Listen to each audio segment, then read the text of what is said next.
Welcome to another RMSO podcast. Derek, Jenny, Kelly, we're at Bear Lake. We just left Montpelier. We were there for a Bigfoot conference where Dr. Jeff Meldrum was doing a couple of lectures. And we're in a Bigfoot sighting area on our way home. We're going to be going home through Logan Canyon. Several Bigfoot sightings there, a couple of famous ones that have been like on Finding Bigfoot. So we're gonna film on the way home. You never know what might cross the road.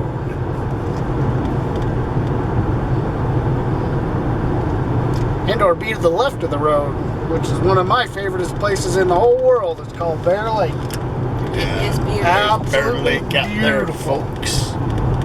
20 miles long by about 9 miles wide. And honestly, well, I prefer the north side of it to the south side of it. Because, I mean, you literally can go out there and it's just sandy beaches. It's beautiful. In the summer, it's the color of the Caribbean. Yes. They call it the Caribbean of the Rocky Mountains, actually. Or Caribbean, however you want to pronounce that. Oh, it's all the same. It's a giant lake. It's 20 miles long by about 9 miles wide at its widest. It's definitely a lake that you're not going to swim across. Well, unless you're a good swimmer.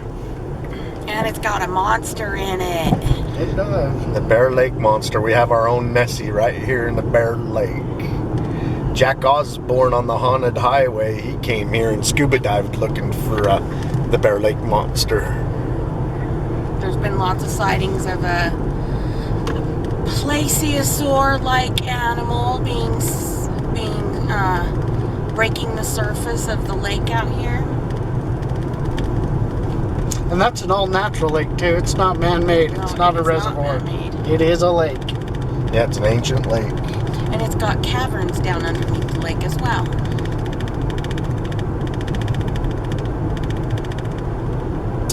And to the right side, which is the west side of Bear Lake, that's where dozens of Bigfoot sightings have taken place. And we're going to drive right through the middle of all those Bigfoot sightings on our way home through Logan Canyon.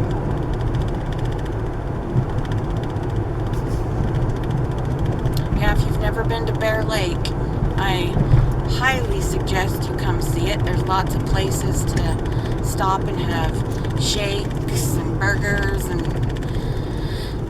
see the lake. It's beautiful here. You know, got a pretty famous raspberry days they do up here that is Delicious. awesome. Great raspberry shakes, etc.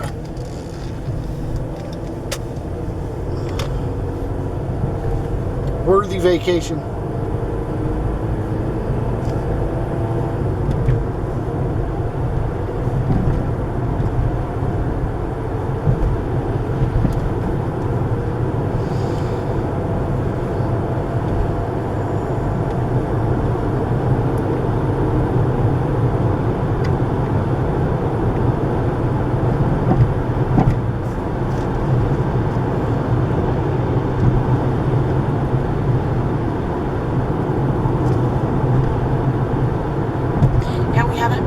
Up into these mountains yet this year because all of the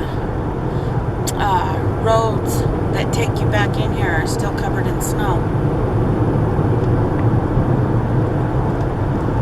Yeah, it's early in the year to be able to do much Bigfoot in here. It's kind of in between seasons too. There's not enough snow to snowmobile and too much mud and just enough snow to give you problems on an ATV. Being able to try to get back into anywhere. But soon it will be prime time.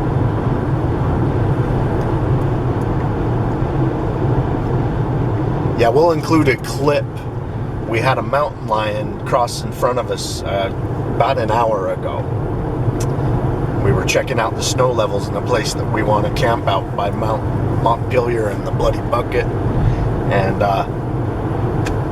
gosh, I mean, just 2 minutes in from the mouth of the canyon. Broad daylight, mountain lion jumps onto the road and walks off into the brush on the other side in front of us. So I'll throw that clip in here for you guys. That's why we keep a camera rolling when we're Bigfooting in Bigfoot areas, because the next time that mountain lion could very well be a Bigfoot that road crosses in front of us, and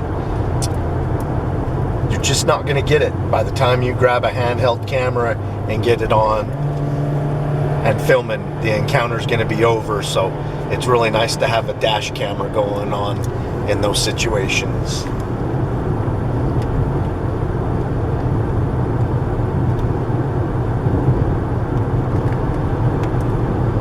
The summit that we're heading towards, I believe it's called Sunrise Summit or something like this. On the top of here, there was a Bigfoot sighting up there just the last decade. That's one of a string of sightings throughout this canyon that have been reported. It'd really be nice to know with certainty the percentage of people that see Bigfoot that don't report it to anybody that documents it for the public. So any of you guys that send in your Bigfoot sightings, we really appreciate it. If you want to stay anonymous, we keep you anonymous. We always consider that you want to be anonymous unless you come right out and say, you know, hey, attach my name to this report. And then we go and we put your reports out on our blog and website so that there's a permanent record of your sighting for the public.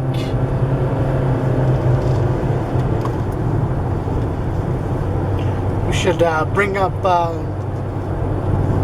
Jenny's idea of what we should do. That's what we was talking about on the way up there. Jenny wants us to start answering your questions that you guys write in to us.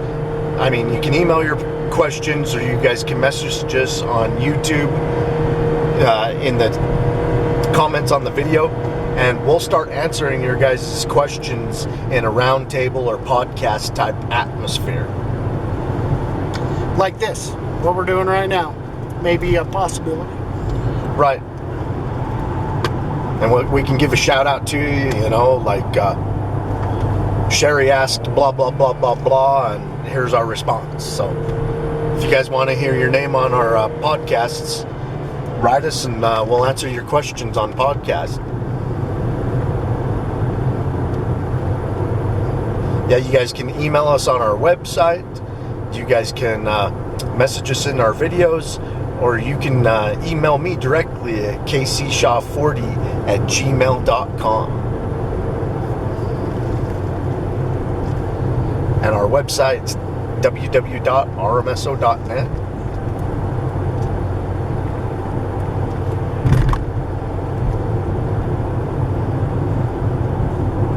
On the About tab, gives us our general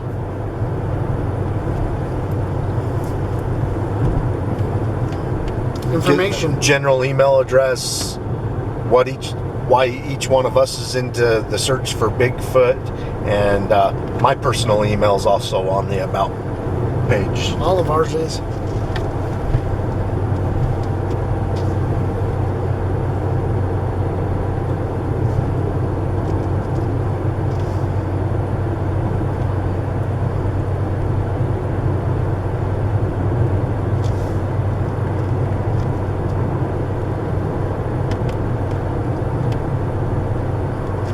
Big contrast from a week ago.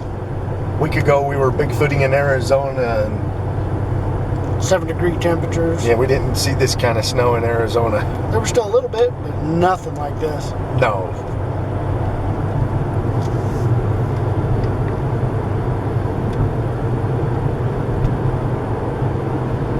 We're about to the summit, though. In fact, we just crested it, didn't we? We'll hit it up here.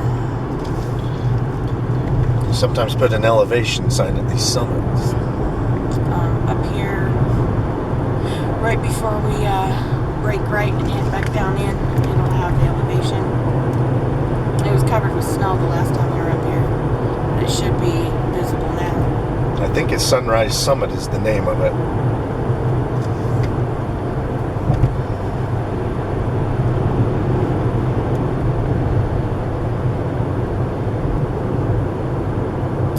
This is it. No sign. I know there's a sign somewhere. It has to be on the other way, other Yeah, direction. It must be on the other way. Okay, on the left-hand side, clear back in the woods, a hunter several years ago had a Bigfoot sighting, and the Bigfoot seemed to do intimidation sounds and displays, and Like a full-on bluff charge? it made vocalizations at him that scared him enough he just wanted to end the hunting for the day and went back to camp. And for all of you people that are going to scream, well, he's got a gun, he should shoot it. You just don't shoot something you don't have a tag for, especially if Not in Utah, for sure. If it's human-like. I mean, why take the chance of shooting something that's human shape? If you don't know, you don't shoot. Utah, you actually have to have a tag to be able to shoot something. So hence that there is no Bigfoot tags. You can't shoot a Bigfoot. Well, a deer hunter isn't going out there with the thought in the back of his head, I see a Bigfoot, I'm taking it. I'm sure there's probably a handful of them that are like, if I see a Bigfoot, I'm taking it. But the shock of the entire events, and responsible people just don't shoot at anything that they don't know what it is. You know what I mean? You're absolutely correct. When you have a tag for something and you're going after that, you know exactly what you're going after.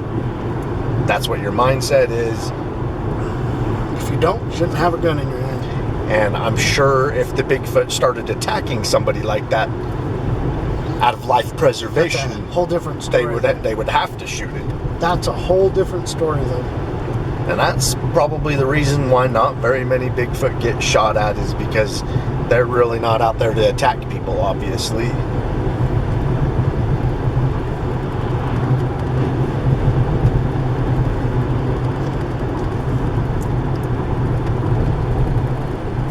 The aggressive Bigfoot sightings are, in my opinion, as a percentage, are very rare. Very few and far between. Yeah, every animal gets in a situation where they feel threatened and have to do something to preserve themselves. Or their baby. Uh-huh.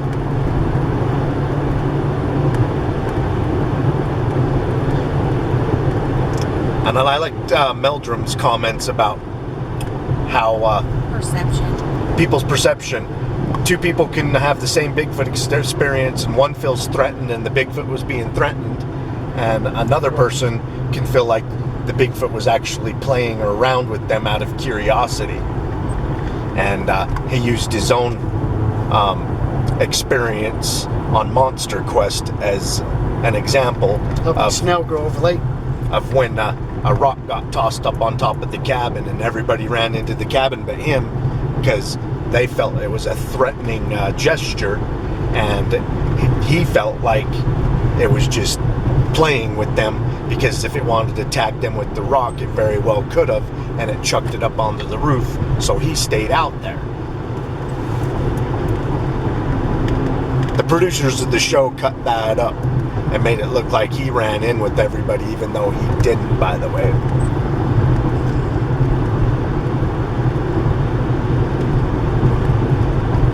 But to him, it was a playful gesture, and it didn't scare him. And the rest of the crew that is not used to being on the search for Bigfoot scared the hell out of everybody else. So, people's perception. A Bigfoot vocalization to us could be, oh, very curious and interesting. Somebody else may feel threatened when they hear the same vocalization.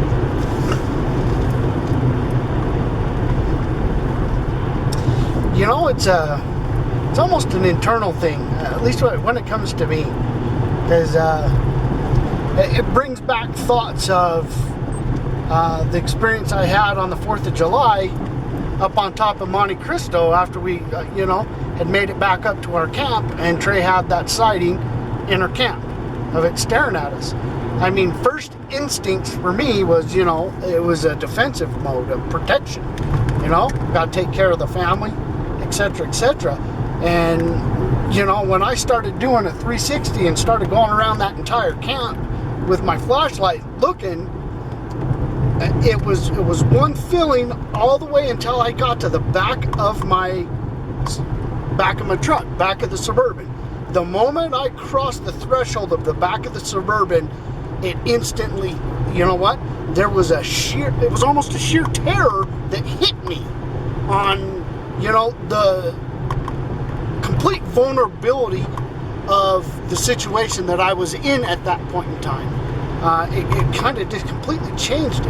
Might not be exactly the same of what we're talking about and threaten somebody where it doesn't hear, but it was just one of those situational things that almost an instant second, it just changed.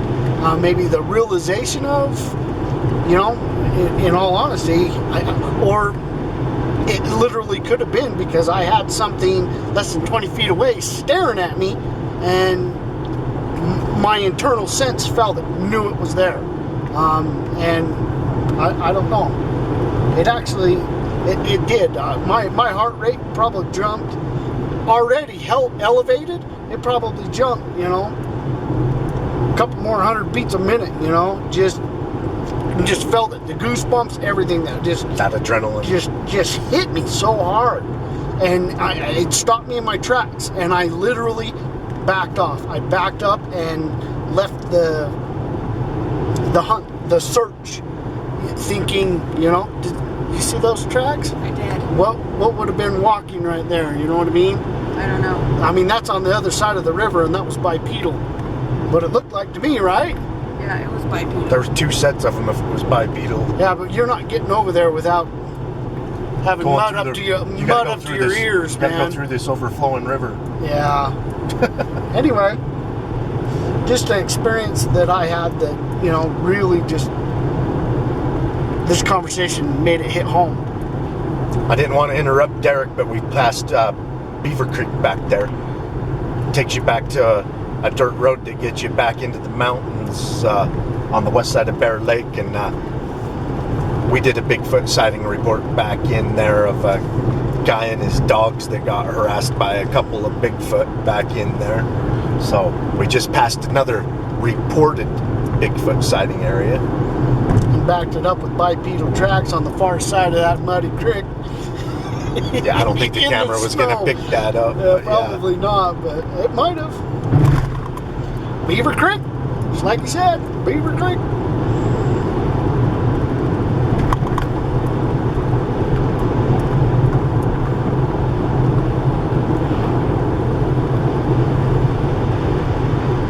You know how fast that actually happened from the time we pulled up to that camp? Like it actually, and there was nothing up there. I mean, it was late at night. Didn't pass anything at all. Hold that thought. This is where the Bigfoot crossed the road that the plow driver reported, and finding Bigfoot come, and they reenacted it using Bobo crossing the road right here. This is where the Bigfoot crossed the road, and according to the plow driver, it was wintertime obviously because he was plowing, and the Bigfoot was at least 9 feet tall, because that's about how high his head is off the ground sitting in that plow truck, and him and the Bigfoot were looking eye to eye. That's a big animal. I seem to remember him saying that the color of the Bigfoot was didn't have white in it, or am I missing? It was white. It was white. It's like, it makes you wonder, do they change their color in the wintertime? But then again, I've heard of Bigfoot sightings where they're the dark brown and the black in the wintertime. So what's up with the white one? I just think it's a different pigment. It's like you got blonde-haired people, brunette people, redheads. It's just a genetic makeup of the animal. Or is it old enough that it turned gray and white? And that absolutely could be possible too. That'd be kind of weird. Getting that old, everything That would be very grayed out. unfortunate for an animal to be that pale in color in the summer, trying to blend in with the rest of its environment. But it's like the mink and like sage hens, for instance, and stuff. A lot of them change the colors of their fur feathers with the seasons. So does that happen to a Bigfoot? Or did they just see an off-colored white one that may be white all year round? The footage of the Mink Creek Bigfoot in the snow, it was dark. It was a dark. Very, very dark. That was the last, even though there was still snow up there, that was the last week of May. That was a spring. So, yeah, that was pretty late in the season, I guess. Yeah, it was a year that we had a lot of snow, and it was taking a long time to melt off, and so there was still snow up there the last week of May. That hit the news the first week of June. Does anybody know how animals who change color, how it happens? How does the pigment in a shaft of hair change color? That's Right. a good thing to look up and see how that happens. I'm not educated enough to know. I've never even That's something that wondered that before. we can research on our own. I'm sure someone that's listening may already have the answer to that, though. Okay, and there's Tony's Grove, or Tony Grove, and we did a Bigfoot sighting report up there of some hunters that had a road crossing Bigfoot in a rainstorm, very close to the car, like only about 20, 30 feet in front of the car. It Clear up crossed. on top by the yes. actual lake. It was before they paved it. It's paved all the way back to the lake now, but back That when was Franklin Basin back there, right? Yes, that was Franklin Okay, Basin. that's what I was pretty sure. But back when that Bigfoot sighting happened, it was a very rough, crappy dirt road, and it was actually a mud road that night that they had the road crosser. And I work with the guy's wife, by the way, that had that sighting, him and his dad. To finish my comment, the fact is, we literally pulled into our campsite. I still had the truck running, the lights on, and was just getting ready, just starting a fire. I mean, so we're talking within just a few minutes of us actually being back into the camp where this thing was standing in our camp staring at us. Like it noticed, it saw us actually coming up the canyon or saw us coming into the area and followed to come check us out. That's a little unnerving to get that sensation, that feeling. But in my opinion, there's two reasons a Bigfoot sighting takes place. The first one is a stroke of luck, an accident where you catch the Bigfoot off guard and by surprise. And the number two is a curious Bigfoot that comes in for a look and gets spotted. Which that is it. That obviously the case in this was that it was just curious. Walk up that close to know that this thing was literally within 5 feet of being able to reach out and grab one of the girls that were changing clothes. That's how close this thing was. That's a perfect example why I like to have 2 to 3 game cameras with me that I put around the camp, far enough away from the camp that we're not going to accidentally trigger the camera by our camping activity, but close enough to the camp that we may have a slim chance of capturing a curious Bigfoot coming in to checking us out. Well, that's how you got that mountain lion on game camera when we were camping with Les Stroud. Yeah, I had the game camera in proximity to the camp, and instead of getting a curious Bigfoot, we got a curious mountain lion, and he was staring at Les Stroud's tent. Yeah, the next morning, Stroud and his son said, "Did you hear that growling last night?" And I was like, "You guys probably heard me snoring," and they're like, no, it was on the other side of our fence, and it definitely wasn't you snoring. It was different. And so I was like, let's check our game cameras. And we had 4 or 5 game cameras around camp, and most of them were Les's. As a matter of fact, I think I only had 1 around camp, and It just happened to be mine that caught the mountain lion, and it caught the mountain lion 3 times in 1 hour. And That means it hung around. And I think I heard the mountain lion brush up against my tent that night too, because I got up to use the restroom, and I was getting up and getting ready to get out of the tent, and something just barely brushed up against my tent, just barely. And this kind of sickening feeling come over me, and I'm like, yeah, just go back to sleep and hold it. And so I went back to sleep for a couple more hours, and I had this sensation something was out there. And then, I went back to sleep, and then a couple hours later I went out and I went to the bathroom. But next morning we checked the game cameras, and that mountain lion, right around midnight, it hung out for about an hour. At least that camera caught it hanging out for about an hour. I'll include those pictures now that we've mentioned it. Plus, we already told you we're going to include the little video clip of the mountain lion that we captured today. Crazy. This river's full. Yeah, there's some parts where it may come up onto the road when it rains or gets real hot. Excuse me, pardon me.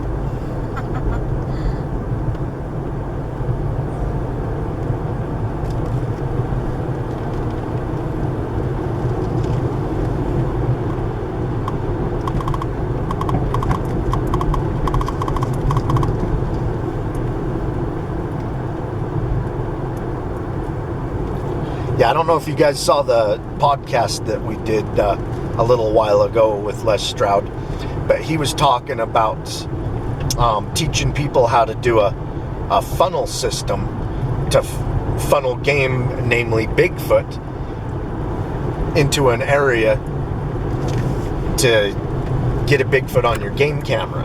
And as a matter of fact, back in Sasquatch Canyon, one of the game camera, my favorite place to use a game camera is where he left one of his. And it's a funnel spot back there. And it never dawned on me till he did it.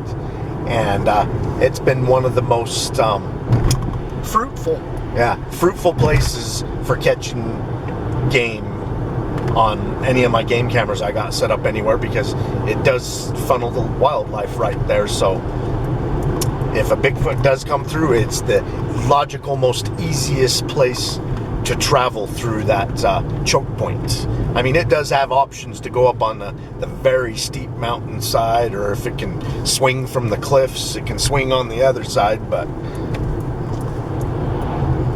it's the easiest path. So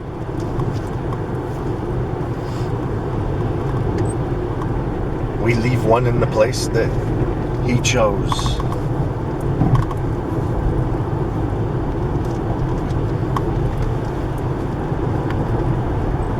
But yeah, he talks about setting the game cameras up in a place that funnels the game.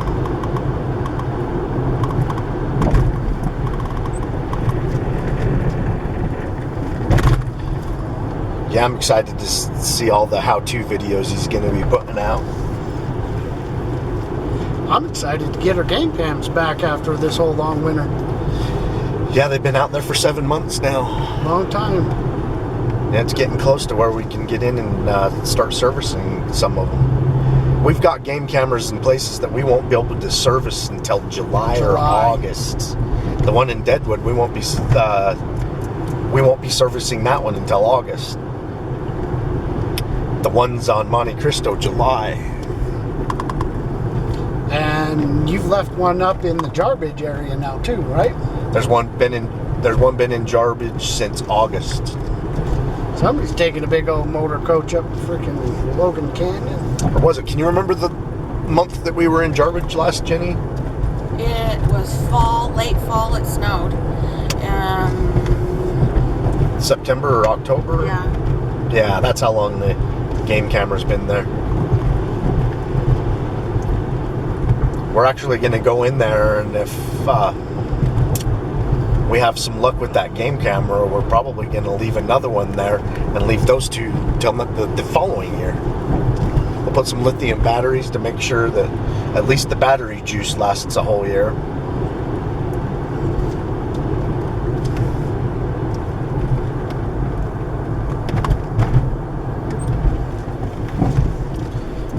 Some of the newer game cameras are very battery efficient.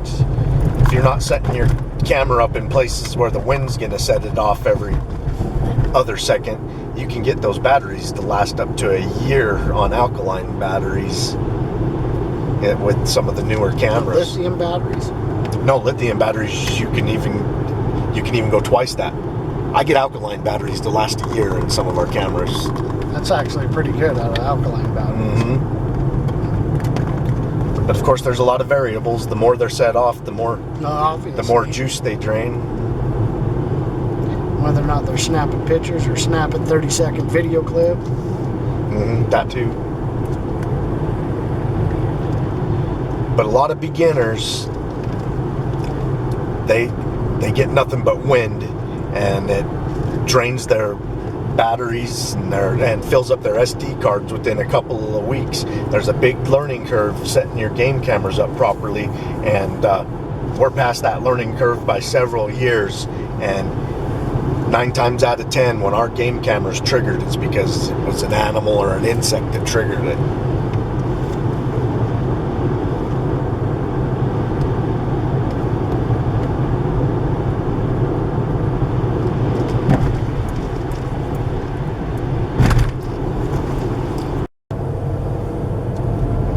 Shows you how full it is right there.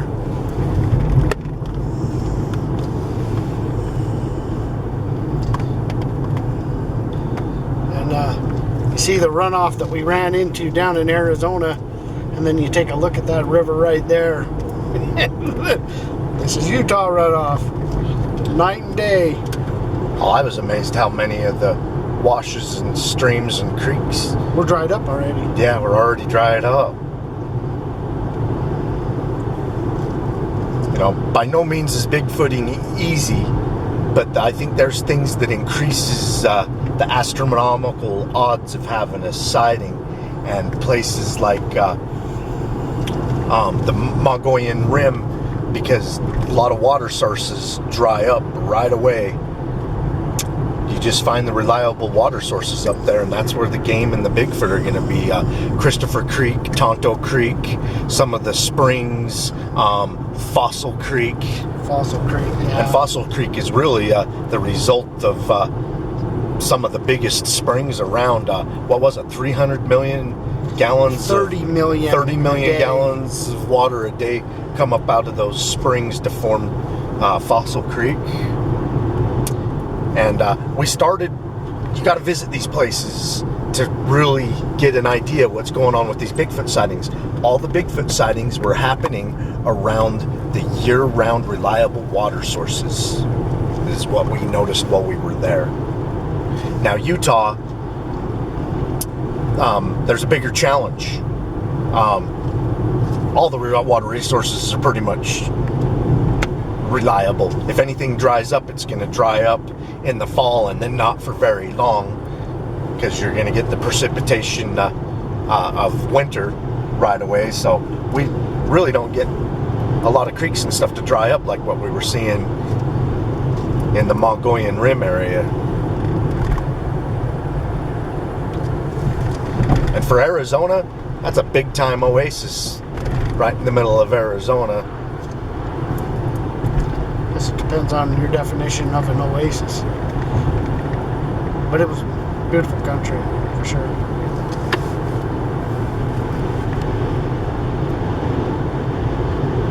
Yeah, if you guys haven't seen some of our Mongolian Rim roundtables, Bigfoot sighting reports, or our expedition hiking videos and stuff, you need to check those out.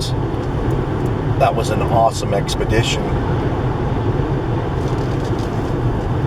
Not bad for our first time there, that's for sure. That's the furthest south I've been Bigfooting in Arizona. But that tells you the success of something really stems from the research you put into it prior to going. And Kelly had put forth a hell of a lot of research before we even attempted that expedition. Yeah, I just tooted your horn, killer. Yeah, but you got to know where the Bigfoot are being seen before you go in, that's for sure. And how you're going to get to these places. It's a game plan. Nice thing is now we know our way around the area. Next time we can be a lot more serious about the search. The first time is the challenge is finding all the places that these took place, and then coming up with a game plan after you know what the place is like, you know. All that I'd seen is maps and pictures of the place before we got there. We pretty much were putting in 12-hour days every day. And we generally didn't get back to camp till about 2 hours after dark every day. Yeah, there was only one day that we actually come back where there was a little bit of light left at the end of the day. And that turned out all right, because We come back to what? we came back to a whole big, huge herd of elk walking right through camp. Yeah, we saw elk almost every day near where we were camped. Almost every day. It's funny, all the elk we saw, the very first video that I put out of our Mongolian Rim expedition, I put all these animal pictures in there and didn't put a single elk, but I knew that by the time you guys watch all of my, our Mongolian expedition videos, you're going to get sick of seeing elk. We're So not the sick first- of it, but just So anyway, the numb to it. first one I didn't put a photo of an elk. I put a photo of everything else we got pictures of but the elk.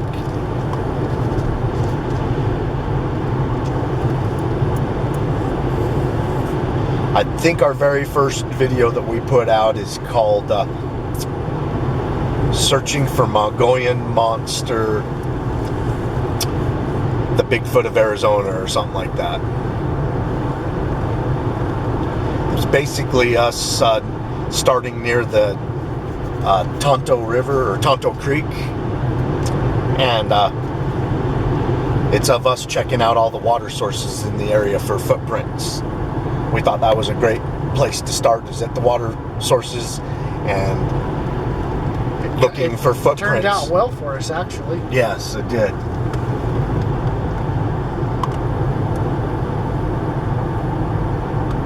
Well, the water sources, of course, everything needs water, and the other thing is near the water edges, that's where the soil's the softest and the best receptive to a footprint. So that gives us an idea right away if there's a possibility of a Bigfoot in the area.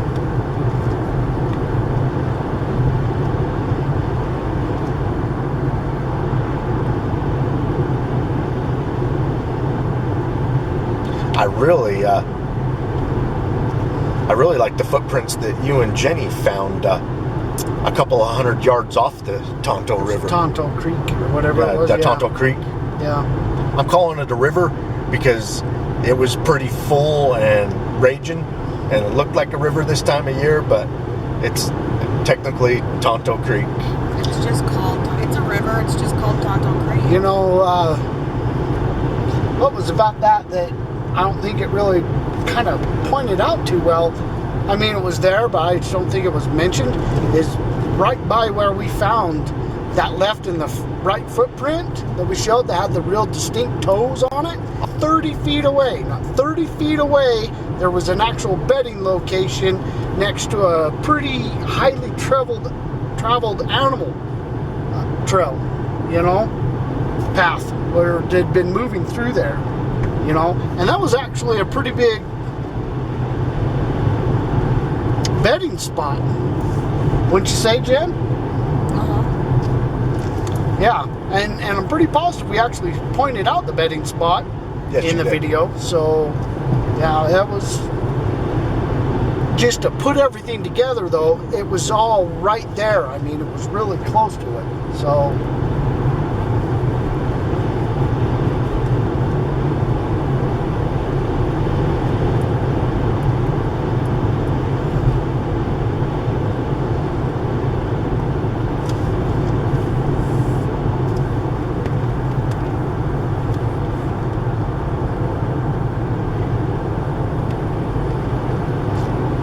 pretty close to the mouth of the canyon here.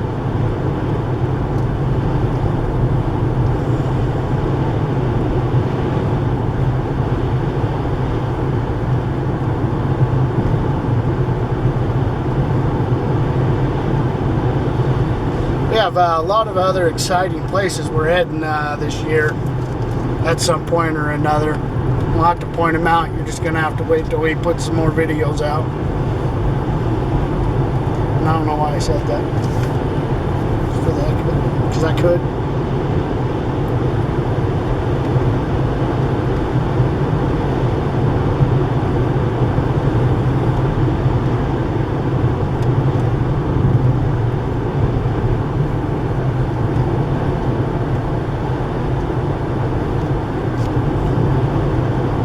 This is one of my favorite canyons to drive through in Utah. For one, it's beautiful, and number two, the amount of Bigfoot sightings,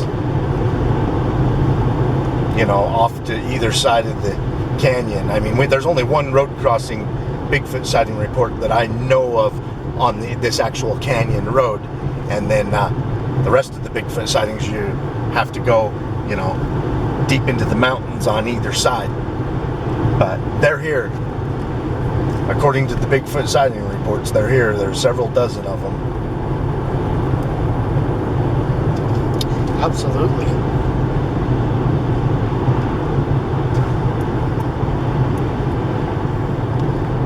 All right, we're getting close to civilization now. So we're going to end this podcast, or I should say, a Bigfoot driving round table. I hope you guys enjoyed. Keep on watching. So we're going to keep on squatching. First, look, there's a mountain lion. Look at mountain lion right in front of us. Just crossed the camera. Right in front of us. Dang it, I didn't get to see it. Dang it. Going in rim. First, look, there's a mountain lion. Look at mountain lion right in front of us.